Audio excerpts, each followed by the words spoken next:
안녕하세요. 결혼한 지 7년 된 5살 난 딸아이를 키우고 있는 30대 워킹맘이에요.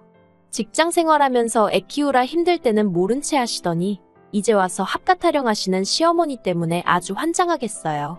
그나마 중간에서 남편이 자기 역할이라도 똑바로 해주면 좋을 텐데 남편은 남편대로 자기 어머니 마음 상할까봐 걱정이라며 할 말도 제대로 못하고 그러니 저만 나쁜 사람이 되더라고요. 그래서 남편한테 저 아니면 어머님 둘 중 한 사람을 택하라니까 그래도 끝까지 곧 죽어도 그게 저라는 소리는 안 하대요. 유치하다면서 그러지 말라는 핀잔만 하고요. 솔직히 저도 그런 유치한 질문은 하고 싶지 않았어요. 하지만 오죽하면 그랬을까요? 아무튼 그런 질문조차 대답하지 못하는 남편을 보고 있으니 저런 사람하고 남은 인생을 어떻게 같이 보내나 싶어서 이혼하기로 마음먹었습니다. 제가 20대 후반이었을 당시 명품에 관심을 보이던 주변 또래들과 달리 저는 부동산이나 주식처럼 훗날 재산이 될 만한 것들에 관심이 많았어요. 그리고 그건 아무래도 친정부모님의 영향을 받아서였을 거예요. 어머니는 부동산 중개인으로 일을 하고 계셨고 아버지는 증권회사에 다니고 계셨으니까요. 그렇다 보니 직간접적으로 보고 듣는 게 많았고 직장 생활을 시작한 이후로는 자연스레 그런 쪽에 투자를 하고 싶단 생각을 갖게 되었지요. 그렇게 꾸준히 관심을 갖고 공부를 하다가 미분양 아파트 하나를 알게 되었습니다. 그리고 어째서인지 몇 날 며칠 눈앞에 아른아른한 것이 아무리 생각해봐도 투자해 볼 만하다 싶대요. 그래서 친정부모님과 상의 끝에 분양을 받기로 했어요. 당시 제가 모아둔 돈이 1억 정도 있었는데 그 돈을 전부 다 탈탈 털어서 넣었습니다.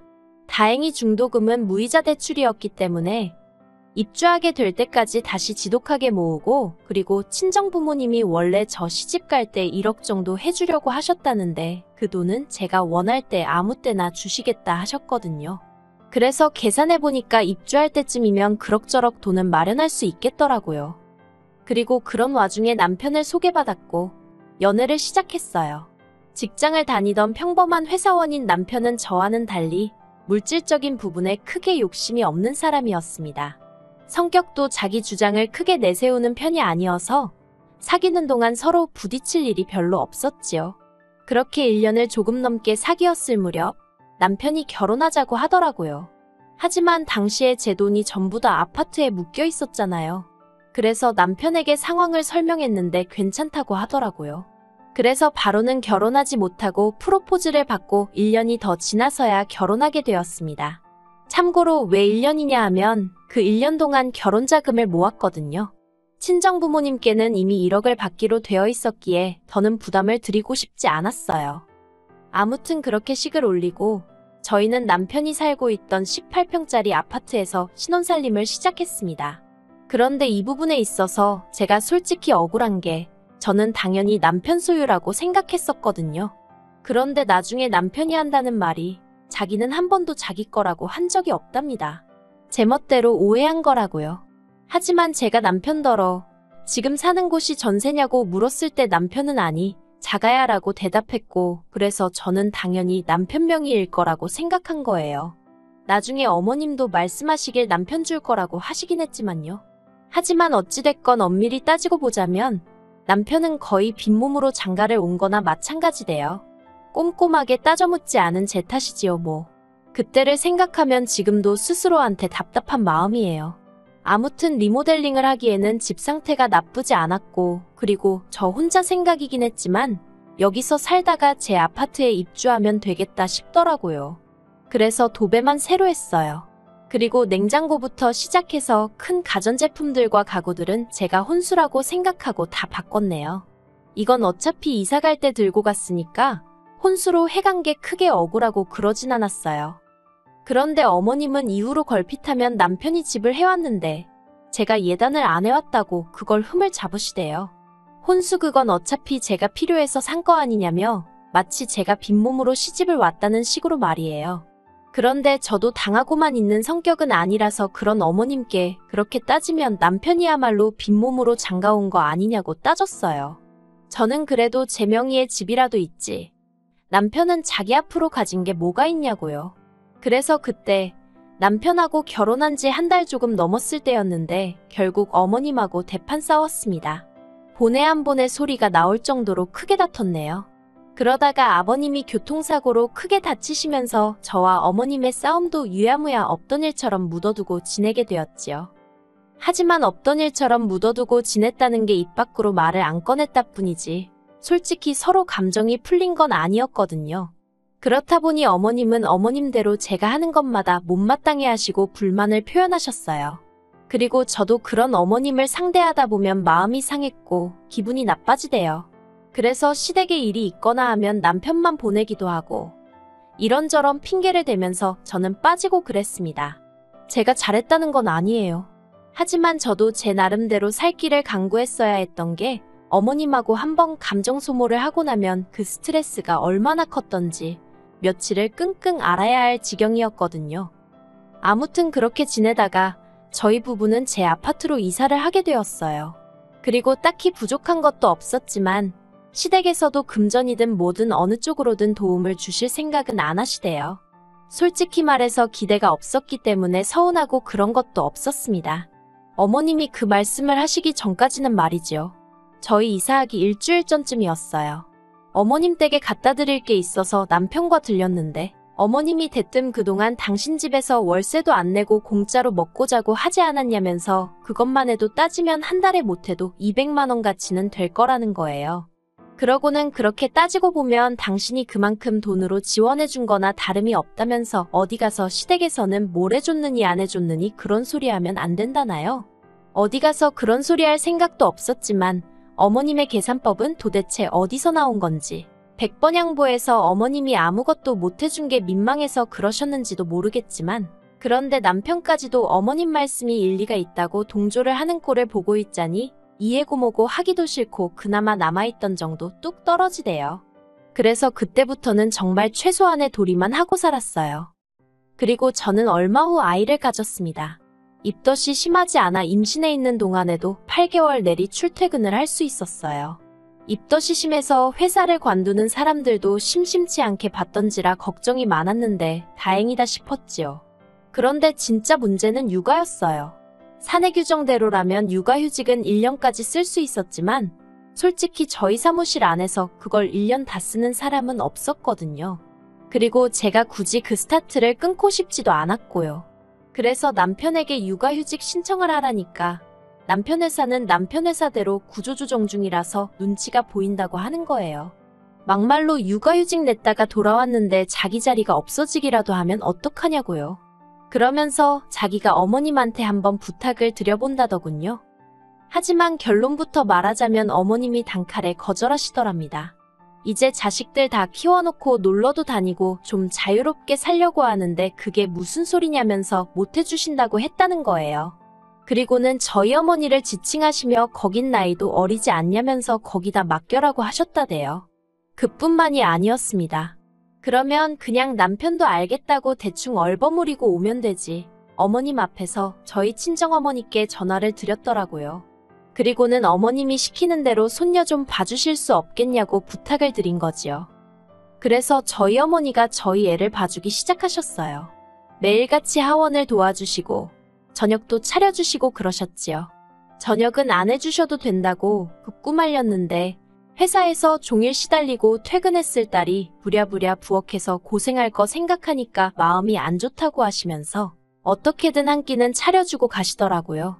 그래서 남편과 상의 끝에 한 달에 100만 원씩 드리기 시작했습니다.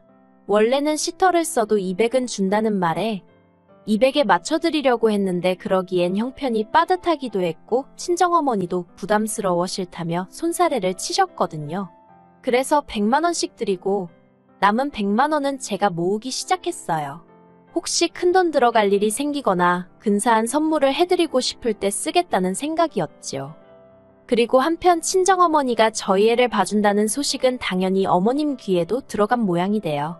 어머님이 웬일로 저한테 전화를 하셔가지고는 너네 엄마가 고생이 많네 어쩌네 하시더니 대뜸 그래서 애 봐주고 돈도 받아가냐 그러시는 겁니다. 생각지도 못한 질문이었지만 네 그렇다고 했어요.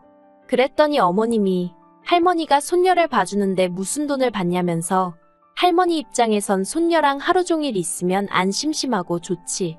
손녀가 효도하는데 돈까지 받아가냐는 식으로 말씀을 하시는 거예요. 하지만 어머님의 막말은 그게 다가 아니었습니다.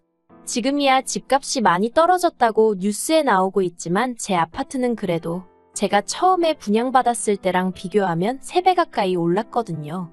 그리고 그렇게 작년 재작년에 비해서 크게 떨어지지도 않았고요. 그리고 이 사실을 알게 되신 어머님은 작년부터 그렇게 집값이 올랐다면서 어쩌고 하시더니 급기야 이참에 당신들 아파트도 팔고 저희 아파트도 팔아서 그 돈 다 합쳐서 어디 단독주택 하나 지어서 같이 살면 좋겠다. 무슨 말도 안 되는 소리를 하시는 거예요. 사실 아버님 건강이 많이 안 좋아지시면서 어머님이 전보다 밖에 자주 못 나가시고 아버님 옆에 붙어 있어야 하는 상황이 잦아졌거든요. 그러니 그런 생각을 하게 되신 것도 같아요. 하지만 아무튼 어머님 아버님 사정이 어떻건 간에 저는 그렇게 같이 살 이유가 없었지요. 물론 어머님 아버님 면전에다 대고 싫다 못 산다 할 수는 없어서 어머님이 그런 이야기를 꺼내실 때마다 그저 앞에서 적당히 웃어 넘겼지만요. 대신 남편더러 나 없는 자리에서 확실히 이야기해 놓으라고 했어요. 그런데 남편도 알았다고는 하면서 정작 그런 대화가 나올 때마다 얼렁뚱땅 넘어가려고만 했지 어머님한테 그런 말씀 마시란 소리는 죽어도 안 하더라고요. 그러다 지난 주말이었어요. 남편이 모처럼 시부모님 모시고 식사라도 하자며 자리를 만들었대요. 내키지는 않았지만 어버이날이 코앞이기도 했으니 겸사겸사 본다 생각하면 되겠네 하고 나갔습니다. 그리고는 이런저런 이야기를 주고받는데 어머님이 갑자기 생각났다는 듯이 얼마 전에 부동산에 다녀오셨다는 이야기를 꺼내셨어요. 친하게 지내는 부동산 여자가 있는데 그 여자가 집 짓고 살기 좋은 동네라며 땅을 몇 곳 소개해주더라는 겁니다. 그리고는 저더러 그나저나 너는 집을 언제 팔 거냐면서 하루라도 빨리 팔아야지 그러다 아파트 값이 떨어지기라도 하면 어떡하냐대요. 저는 아파트를 팔 생각이 조금도 없었는데 어머님 혼자 뭐가 그렇게 마음이 급하신지 그리고는 어머님이 덧붙이시기를 당신 사시는 아파트는 팔려고 내놓으셨답니다. 어머님 아파트 판돈으로 땅부터 살 거고 저희 아파트가 팔리면 그 돈으로는 이제 공사하고 그러면 될 것 같다나요. 정말이지 저희와는 한마디 상의도 없이 혼자 엄청난 계획을 세우고 계시대요. 결국 듣다 못한 제가 그렇게 갑자기 집을 내놓으시면 어떡하냐 그러다 집이 팔리기라도 하면 어디서 지내려고 그러시냐 물었습니다. 그랬더니 당연하다는 듯이 너희 집 팔릴 때까진 일단 너희 집에 있다가 같이 이사하면 되지 그러시는 거예요. 황당해서 저희 집이요 하고 되물으니 너네 방 하나 남지 않냐면서 일단 불편해도 거기서 지내시면 된다며 걱정 말라나요. 게다가 그뿐만이 아니었어요. 어머님이 요즘에도 니네 엄마한테 애 봐주는 걸로 돈 주냐 그러시길래 또 무슨 소리를 하려고 그러시나 싶어서 지난번과는 달리 안 드린다고 했거든요. 그랬더니 이번에는 정과는 완전히 다르게 왜 돈을 안 주느냐면서 당신은 받을 거랍니다. 애 봐주는 공은 없다면서 같이 살게 되면 싫으나 좋으나 당신이 살림도 해야 할 수도 있고 애도 봐줘야 하니 한 달에 200은 줘야 한다고 하시는 거예요. 들을수록 가관도 이런 가관이 없네 싶어서 남편을 쳐다봤어요.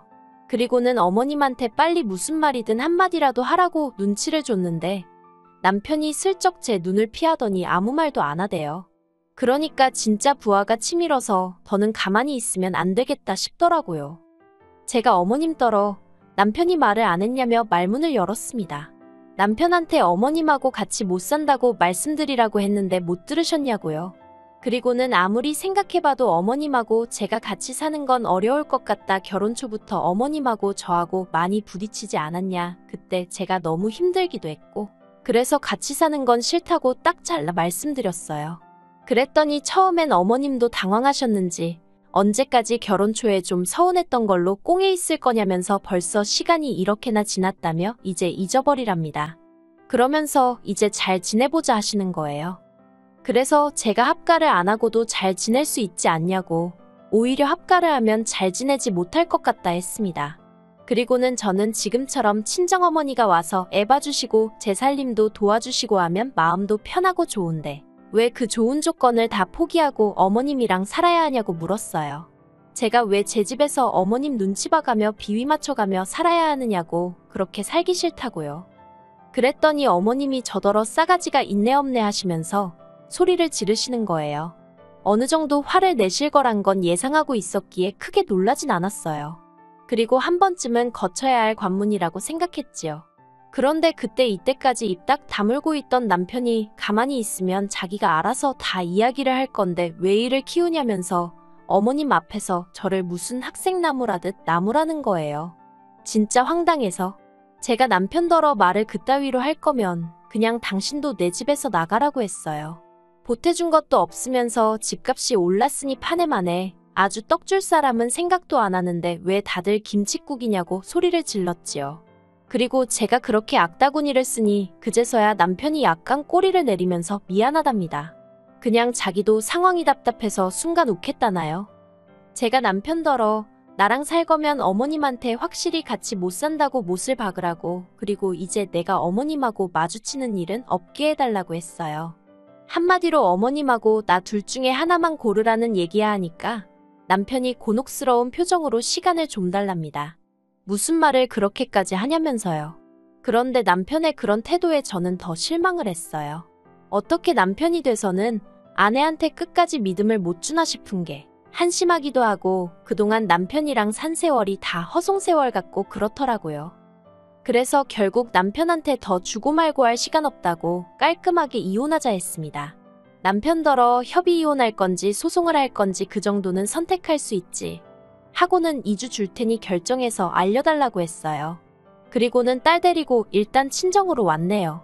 그리고 이렇게 사연을 적으면서 과거를 곱씹어보니 생각할수록 이혼만이 답인 것 같습니다. 저랑 이혼하면 남편은 개털이나 마찬가지인데 솔직히 불쌍한 거 없어요. 어머님 계산대로면 제 집에서 남편도 자기 먹고 사는데 필요한 생활비만 벌어다 준 거니까 그다지 억울할 일도 아니겠지요. 그리고 남편과 싸움이 이렇게 커지고 나서야 어머님이 합가 이야기는 안 하겠다면서 그냥 앞으로 자주 얼굴이나 보고 살자 하셨는데요. 원래 하나 주면 2개 바라고 2개 생기면 3개 바라는 게 사람 욕심 아니겠어요? 어머님은 집 짓고 살면 나중에 그 집 다 저랑 남편 거 된다는 소리도 하셨지만 그 집 없어도 제 인생에 불편할 거 하나 없고요. 먹고 사는데 지장 없고요.